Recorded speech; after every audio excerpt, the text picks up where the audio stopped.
special meeting of the Carefree Town Council, a workshop, a budget workshop. So please take a roll call, silent roll call. I think Councilman DeLisio is missing, and Councilman Hatcher is stepping up.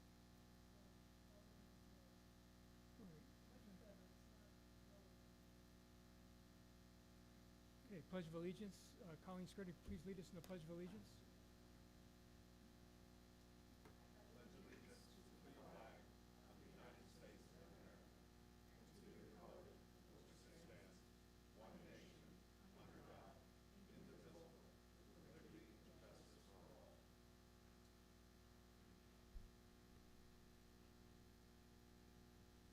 And before we get started, I would just remind everyone on council that when you're not speaking, just turn your microphone off. Agenda item number 1, workshop to discuss and review the fiscal year 2024-2025 budget. Mr. Neese. Thank you, Mayor, council members, residents, and staff. Today is actually our 4th budget workshop. Same format as the previous 3. We will have a collective discussion. At the end of the discussion, any members of the public are welcome to speak. Please fill out a form and hand it in to Candace French-Contreras, our town clerk, and then the mayor will call upon each speaker at the end of the meeting. So, the 4 public workshops, they build upon each other, and we started off actually back at the end of February with revenue forecasts by Peter Burns. Peter Burns, once again, resident of Carefree, and also the budget director for the state of Arizona under 3 governors. He talked about a 9 to 10 year revenue forecast, and then the need to diversify and the threats to our sales tax centric model, being economic, legislative, and social, and how there's many variables that figure into our most significant revenue stream, our municipal sales tax, and why we need to diversify. And then Steve Prokopek, our economic development director, who really should be, his title should be Revenue Diversification Director, talked about what we're doing strategically to diversify our revenue and insulate ourselves from that risk. At the next budget workshop, we talked about the staff roles and responsibilities, workload, and goals. So you had a pretty good comprehensive understanding of what each and every staff member does. We have one of the smallest staffs within the Phoenix metropolitan area and the state, and we're charged with a lot of different tasks that are unique to each position. And you can compare us to any organization. We are very efficiently operated. Then that led us to last week, which is putting numbers behind each one of these positions and each one of the tasks and responsibilities that each staff member contributes to the overall organization. So we forecasted our revenues and we went over the anticipated expenses. That all builds upon the budget narrative, the document that was passed out last week, this document here, which talks about each and every one of those workshops and the discussion points within those workshops. So this is the story behind our budget and the numbers behind the budget. And it's something that we produce every year. So every fiscal year we come out with this document similar to all the other municipalities, and it talks about how the public funds come in and how they're dispersed within the community. So that's what we're going to talk about a little bit today. So at a high level, this gives you some of the metrics of what we discussed last week. This is our budget dashboard, which I produce every year. On the left side is our revenues, the right side is our operational expenses, and in the middle is our capital expenditures. Let's start off with our revenues. We project about $8 million in revenues for this next fiscal year. About 2/3 of that is our municipal sales tax at 62%. That keeps on incrementally going up each year. Why does it keep on incrementally going up? It's because our state share revenue will be going down, while the other most significant revenue stream is our cost recovery model, which is very consistent year in, year out. So municipal sales tax is once again about 62%. We model that after the 5-year average. So the last 5 years, approximately $5 million in municipal sales tax. So that forms a baseline. Obviously, we hope that it will be north of that number, but that forms a baseline. That's conservative budgeting. You look at the trends, and you look at the short-term trend, and you base it off of the short-term trend. So the last 5 years, it's been about $5 million. The most significant contributors to that are retail and construction sales tax. 50% of our revenue comes from those two sources. The highest growth of any one of those categories is accommodations, and that's thanks to the hotel across the street here, which more than doubled our 10-year average. So significant growth in accommodations, and it's an economic driver within the state. That's why a lot of communities look for hotels. It's one thing that certainly helps to anchor municipal revenue, especially sales tax revenue in every community. As far as state shared revenue, we're looking at $1.8 million.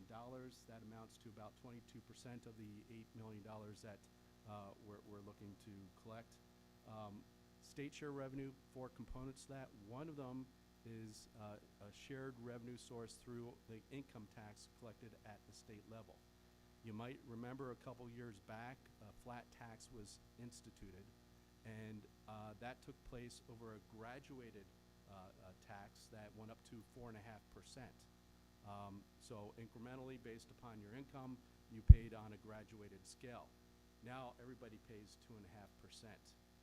Well, when the state projected that flat tax, they underestimated what the revenue stream will be. Now there's a shortage of, I believe, $1.5 billion at the state level. What does that? Yes, just a little bit of miscalculation there. What does that mean as far as cities and towns to carefree? That is a $200,000 reduction. Now that's not a full year, so our reduction will be a little bit greater next year. That could be about $250,000 or $300,000. So our state's shared revenue is down by about $200,000 this fiscal year, and most notably, it's as a result of the state income tax and the recalibration of that. The cost recovery fee is the fees that staff charges for services such as processing business licenses and permits and other things that we process and manage on a daily basis. We charge a fee for those respective services. Interestingly enough, about 62% of that overall revenue stream covers 62% of the total compensation for staff. So almost 2/3 of our compensation is based off of the cost recovery model. We'll look to revisit our fees over the next year or so and readjust them according to what the market is for the respective fee structures in adjacent municipalities. So we incrementally look at that to ensure that we are in the sphere of what other communities charge in the local market area. So those are the overall revenue streams. As far as anticipated expenses, 2 buckets once again. You have the operational side and you have the capital expenditure side, investments in our aging infrastructure. From an operational perspective, there's 4 categories here. The largest one being public safety at approximately 40% of our overall expenses at about $2.9 million. 2 significant contributors to that line item are obviously the MCSO contract that we have and then the contract with Rural Metro. So about $1.9 million to Rural Metro and about $700,000 to MCSO.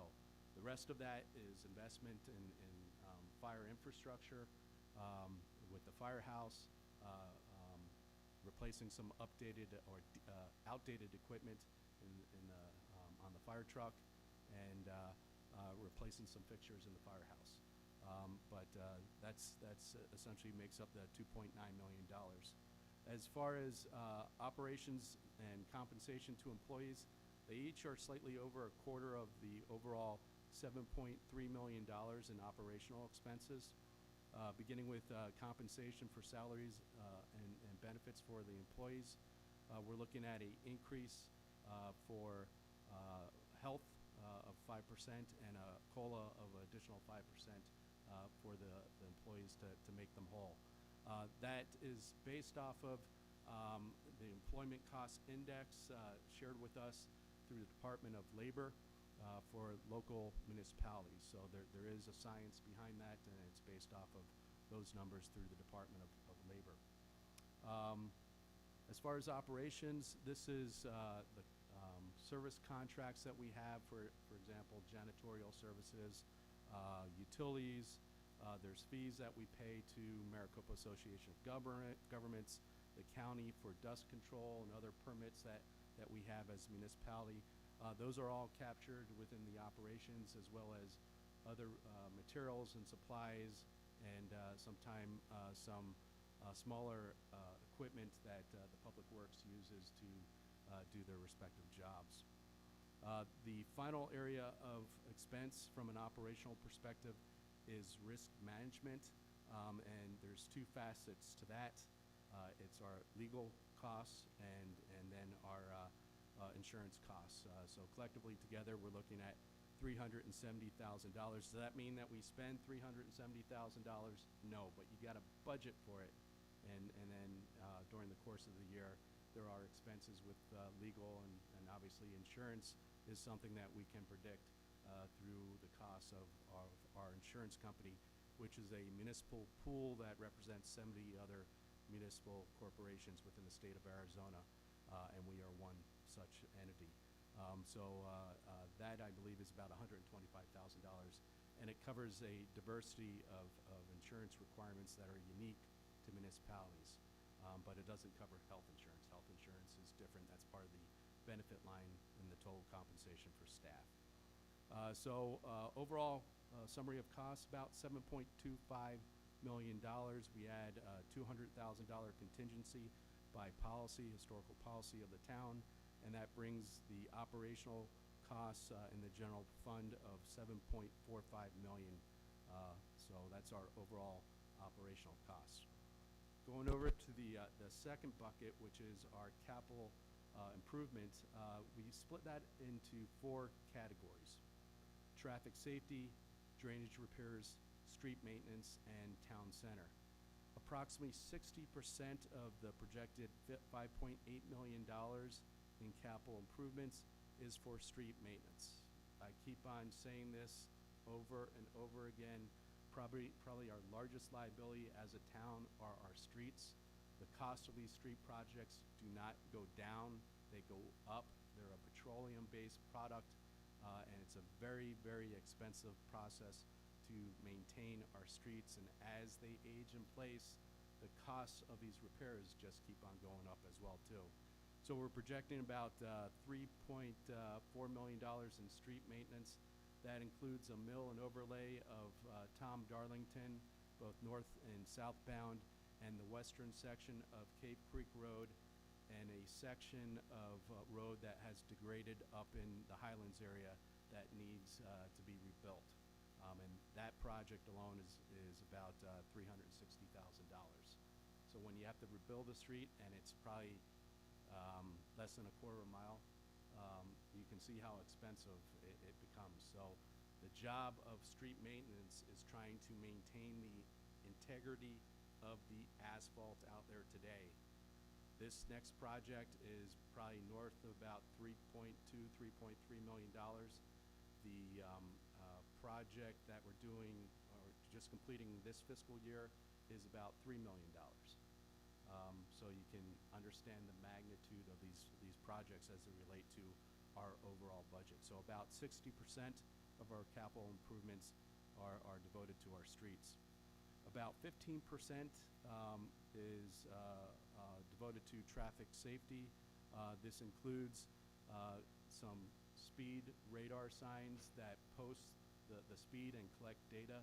The importance of that is it helps to target enforcement for MCSO. Our officers cannot be everywhere at once. We have a limited quantity of officers out there, and we got to focus the enforcement. So collecting that data and showing them when the peak time of the bad actors passing through our community are helps them to steer the respective employees to those respective areas. So we're looking at investing in that. As far as drainage repairs, this is another cost center that most people don't realize. But as the magnitude of the storm events increase in and around the metropolitan area, it impacts our streets. You think about the washes that cross the street, that interface with our streets. There's a lot of bank protections, there's culverts, there's cutoff walls that protect our streets, and over time they degrade, and we have to repair them. So there's a line item in the budget to repair these fixtures that help to protect our streets. If a street washes out, you could talk about at least $1 million to replace that street and deal with that drainage feature that interfaces with the street. So it's important to maintain the integrity of many of these drainage features. So we have about $900,000 devoted to that, about 15% of the overall capital improvement expenses for this next fiscal year. About 10% of the overall costs are devoted to the town center. This is part of our economic engine, and we have to reinvest, like every community does, in their economic engine, their downtown areas. And so incremental investment. This past year, we invested in our gardens to a tune of a little bit over $200,000. We put new DG throughout the gardens. We refreshed all the stucco surfaces, and we repainted all the stucco surfaces and metal surfaces within the town gardens. We also placed some new plant material both in the garden in certain areas as well as the medians along Easy Street. We did do some upgrades within the gardens. Over this next fiscal year, there's a whole slew of projects that we hope to address, including some electrical issues that we're faced with in and around the amphitheater that we need to fix. We are looking to replace the 20-year-old chairs that we use during events in the amphitheater. We're looking to do a signage package that will be going in front of the town council, and there was a stakeholder group that came to understanding of how to move forward, and so that will be presented to the council in May. And there's other smaller projects with landscaping and other things that will help to improve the aesthetics of the town center that we're looking to achieve.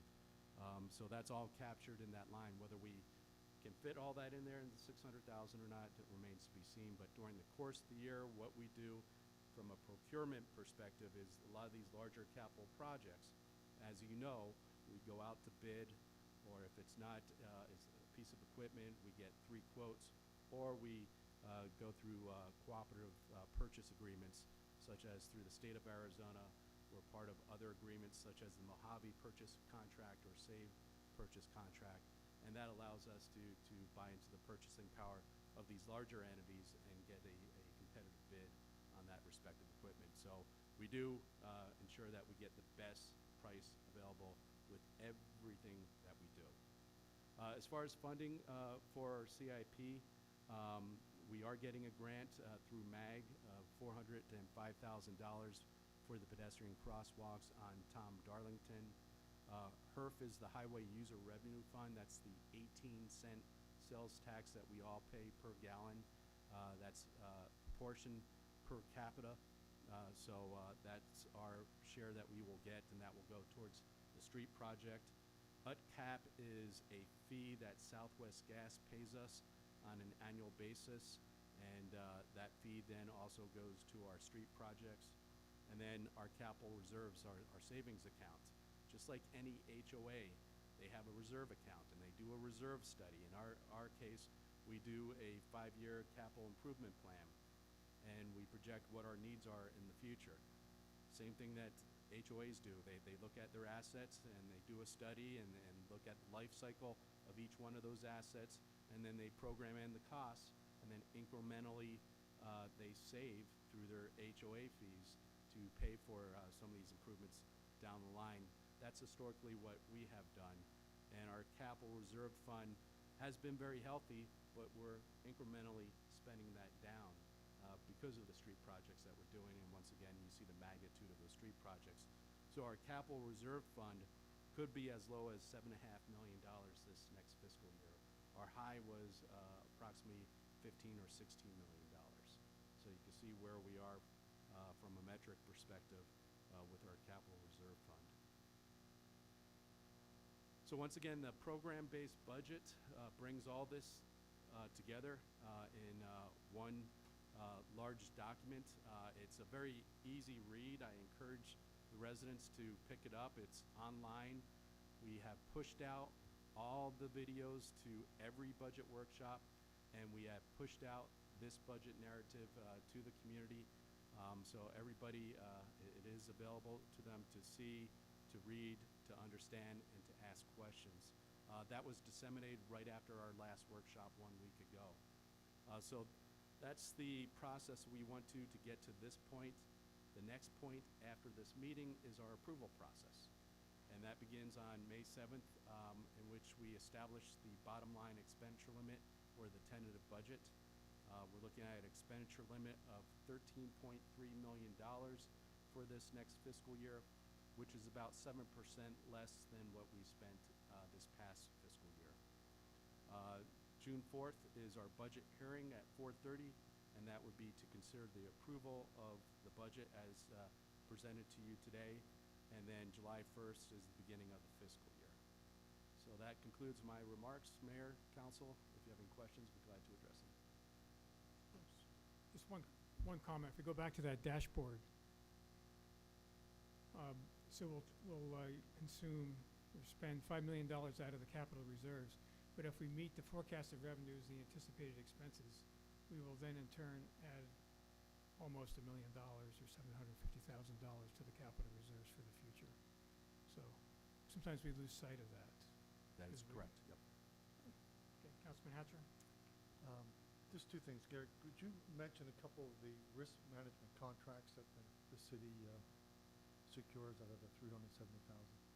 So the contract for $125,000 is with Southwest Municipal Risk, and that is a risk pool that 70 communities are part of, and it covers all the risk from a land use perspective when we have special events, if there's negligence along one of our street projects and something happens and somebody sues the contractor in the town, it addresses that stuff. So it's a very comprehensive package of insurance that's provided through them that addresses all the risk profiles associated with operating local communities. Okay. A lot of liability issues. Yes.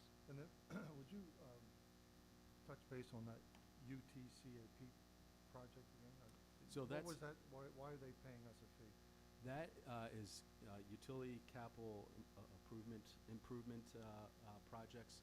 So that was designed in association with our franchise agreement with Southwest Risk. And since they enter our right-of-way and a lot of their pipelines are below our right-of-way and they make cuts within our right-of-way, they understand that trench causes eventual distress to the pavement. And so they want to be part of the solution, not part of the problem. So what they have incrementally done through the updates of their contracts over time is allow for this fund to be in place with all the communities that they serve and provide for an allowance to then contribute to the street projects. So this is their contribution to those street projects. So each time a utility is run through under a street, it's anticipated that that's going to have an impact to the longevity of that segment of the street in terms of its, for lack of a better term, structural integrity. Is that correct? Certainly, any time you put a trench in a street, when you make a cut in a street, it's essentially a fault line in a street. Yeah. And when that asphalt expands and contracts during the course of the year, obviously that's a point of distress, point of tension within the street. And that flexing of that action will cause alligatoring along those joints and then compromise the integrity of the street.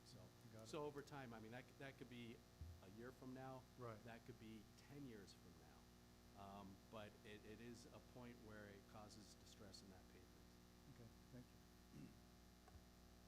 Any other questions or comments? I just wanted to comment, Gary, after spending 3 decades analyzing budget documents. This is really pleasurable to read. I know I'm kind of nerdy about that, but it is very user-friendly. And for any resident that wants to understand how we operate to provide services to them, this explains it pretty much perfectly. And so I just appreciate that. And also I appreciate how fiscally conservative we've been. And that's primarily due to you. And we are continuing on in that path. So thank you. Yeah, it does read really well. And it's, for folks who aren't familiar with the town, it's just a great starting point to figure out what's going on. Because it's not only from the financial perspective, but historically, things that we're worried about. So it's, and it's an easy read. Other comments and questions? So I would just say that, although there's no additional comments or questions, this is the fourth budget workshop. So every workshop builds upon the last, and we've really kind of gone through this process. So hearing no more questions, are there any public comments? Okay, hearing no, we'll close the public comment section, and I would move that we adjourn. Well, you can move. Yeah. I'll entertain the motion. I move that we adjourn, and thank you, Gary. Second. Okay, all in favor? Aye. Okay, very good. Thank you. We're adjourned.